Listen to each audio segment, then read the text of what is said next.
Offensive exchange there by the Bruins, and we thought for a while there we could see a rout. But the Yellow Jackets responded nicely there in the last few seconds of the half and drove down the field nicely with a series of passes and stuck it in the end zone, although they failed to get the extra point and had to give them the confidence, as you reiterated there a moment ago. And we could have a good second half of football. The Bruins are going to have to get on their horse, and so are the Yellow Jackets, for that matter. And I don't know. Right now, I'd have to say go back to toss-up.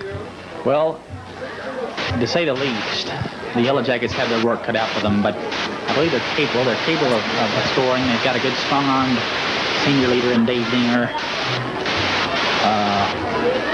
It's a well-played first half, and I think the second half promises to be the same. Let's talk about some of the mid-state area teams. The Franklin High Rebels are playing at Page this evening. Franklin has a good ball club. There's no doubt about that. They lost some good players, namely Mark Adderhold, Dave Armstrong, and Clay Whitehurst, who have sparkled very well for the Bruins here tonight. And I'm sure after head coach Ronnie Clark out of Franklin hears about that, he'd like to have those players on his squad. Well, I'm sure Ron Clark is losing a few sleepless hours of sleep at night.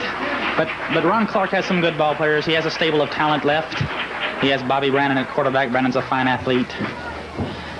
He has a fairly good line with some size. 1982 Brentwood High School marching band under the direction of Mr. Right now, the Brentwood Bruin Band is on the field in a unique formation, and this could be a very interesting treat as the Brentwood Bruin Band prepares to give their first performance of the year before this ample crowd here in beautiful Brentwood, Tennessee.